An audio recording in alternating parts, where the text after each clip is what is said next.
Mayong buntag ka natong tanan.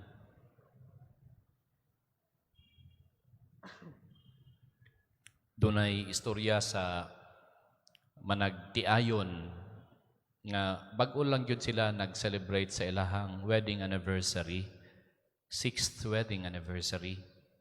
O dunay nahitabo nga trahedya sa ilahang kinabuhi. Nasunog ang ilang balay nga bunga, ilang balay nga napatukod, bunga gayod sa ilahang pagpaningkamot. Nasunog, naugdaw jud.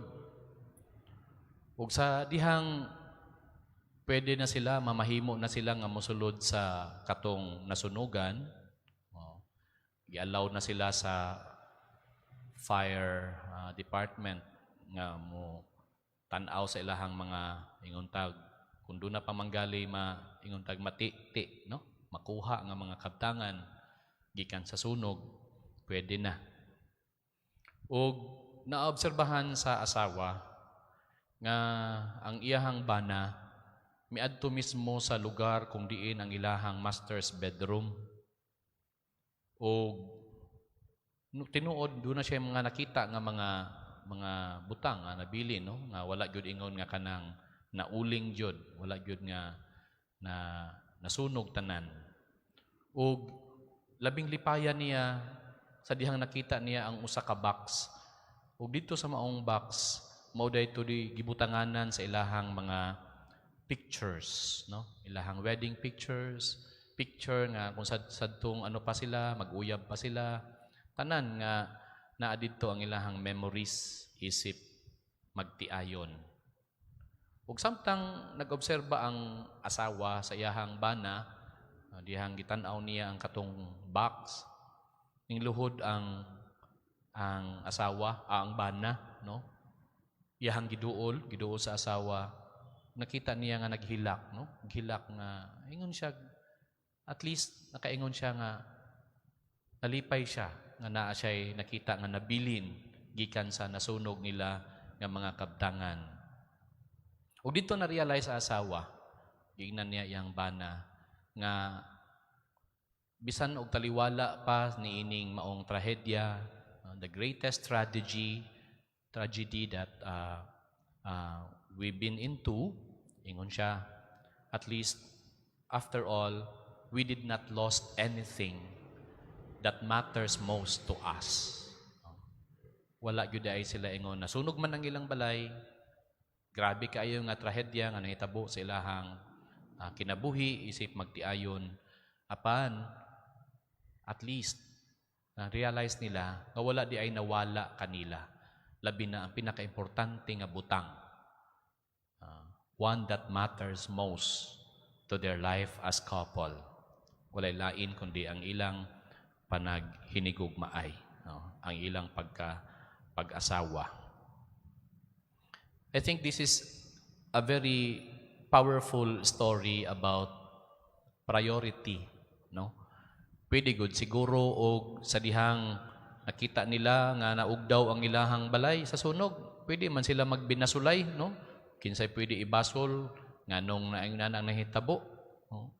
Pero wala nila giistoryahan, wala nila giisgutan, wala nila giawayan ang material nga nawala sa ilahang kinabuhi.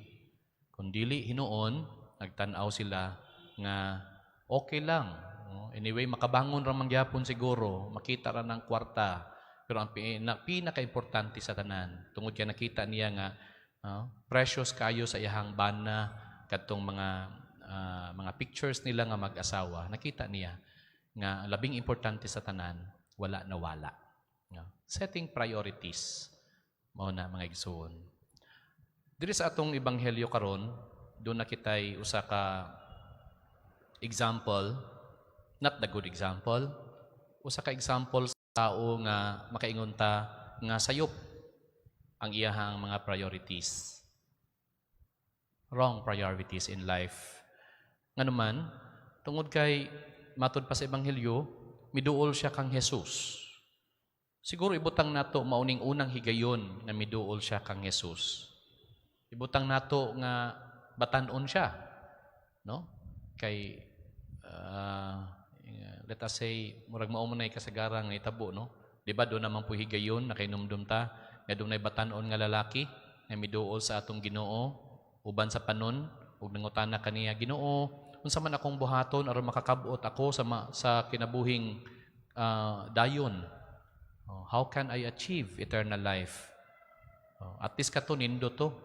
Kanang nangutana kung unsaon pagkabuot sa kinabuhing dayon. Pero kini lahi gyud nga batan-on.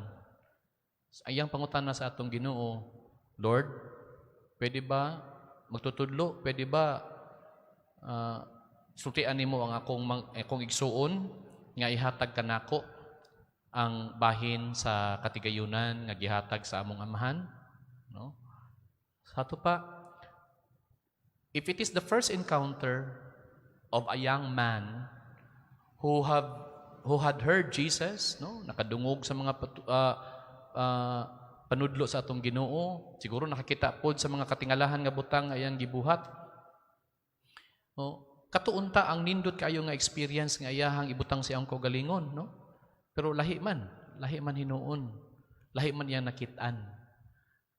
Iya nakitaan sa Ginoo nga baka kini kay maayo man siya mistorya, may man siya mutudlo, makabuhat man siya mga katingalahan nga mga butang, mga milagro. Siguro mapausab niya ang akong igsuon o pinaagi ni ana, at least na ako'y kwarta, na ako'y bahin sa katigayunan. Wrong priority tungod kay mauunta to'y higayon nga makakuan siya sa atong Ginoo unsaon pagsunod kaniya. But then iyang gipalabi ang iyang bahin sa katigayunan, the share of his inheritance. Mao na nga ingon siya sa Ginoo nga tabangi ko nga makuha nako ang bahin sa katigayunan. Ug atong Ginoo nagsulti kaniya nga dili man ko arbiter, di man ko abogado nga maoy gitugyanan anang gahom sa paghusay between you ug sa imuhang igsuon. No. Hinuon gitagaan siya og nindot kay nga lesson.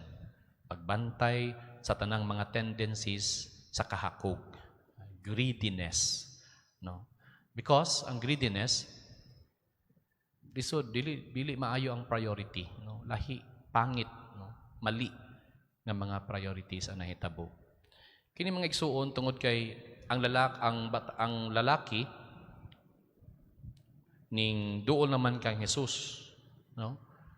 Murag nagpasabot na ni nga murag na nay problema sa ilang relationship sa iyahang igsuon. Siguro after several attempts nga nag-away na gyud hinuon sila sa iyahang igsuon, pagbahin sa katigayunan, di na gyud niya makaya.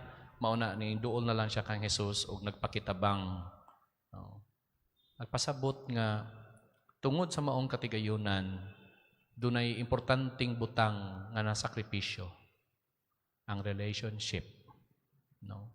And this is a very common, no, nga kasinatian. Gani kapila na ta naghatag og mga kanang examples ti ana, no? Kay numdum ko og kanang magigsuon nga dako na kayo gyud og bahin sa ilahang katigayunan gikan human pagkamatay sa ilang ginikanan, millions na. Pero bisan ni ana, no, nag-ikihay pa gyud sila, no? Kiha pa gyud nila ang matag usa kanila sa korte tungod lang gyud sa katigayunan. Gusto og mas daghan pa siguro ug mas dako nga bahin sa katigayunan. Pero sa matag higayon nga dili masettle sa mga mag-igsuon ang pagbahin sa katigayunan, nasayod kita. Kaya doon na importante, ang pinaka-importanting butang na nawala ni Hana o nasakripisyo, mao ang relationship, no? Ang maayong relationship sa mag-igsuon. Muna uban di na magtingugay, no? Magbungol na lang pila ka tuig. And we're talking of, no, not just di lang kay pipila ka tuig, but decades, no? Pila ka dekada nga dili mag-istorya, magbungol ang mag-igsuon tungod lang ni ana. But when we know our priorities, kung kabalo lang gyud ta kung unsa may mas mahinungdanon ning kalibutana, nasayod biya gyud ta. Ang pinaka-importante, relationship. Ambot kung nakabasa mo sa nindot kayo nga libro, kanang libro na gisulat ni Mitch Albom. Ang title is Tuesdays with Morrie. Tuesdays with Morrie. Si Morrie Schwartz, usa ka Hudyo nga teacher ni Mitch Albom. Ug tungod kay nagsakit si Morrie o kato bitang ALS, no, kanang gitawag na degenerative disease nga inayhinay nga mura og mahimong gulay ang tao hantod nga mamatay.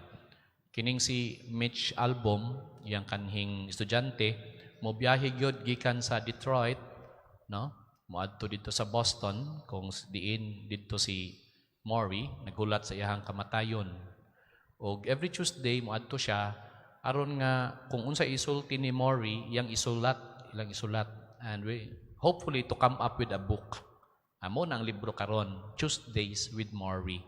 Kada Martes, adlaw nga Martes makita sila. O kanang libro karon nga still in bestseller lang gihapon, mao na ang kanang libro nga mga ingon tag last words ni Morrie, no, kang Mitch. Ug isa sa mga gitudlo ni Mitch kay si Mitch nagulat na lang man sa iyang kamatayon, si Morrie, nagulat na lang sa iyang kamatayon, nag-ingon si Morrie, ingon siya, everything dies with us except relationships. Tanan, kabtangan, tanan nga naa nato, mamatay, mawala. Usar gyud kabutang ang mulungtad. Relationship. Relationship lang yun. Ingon siya, padayon siya sa pag-ingon, ingon siya, long after we die, we live in the hearts of those we love. Nindot kayo, no? Long after we die, we live in the hearts of those we love. Ingon ana ka perennial ang kanang relationship, no? So then, kining nindot kay nga mga words ni Morrie dito kay Mitch. Atong makita nga tan-awan ning tao nga nakapamatuod kung unsa importante sa kinabuhi, no? Gatubang na gyud sa siyang kamatayon.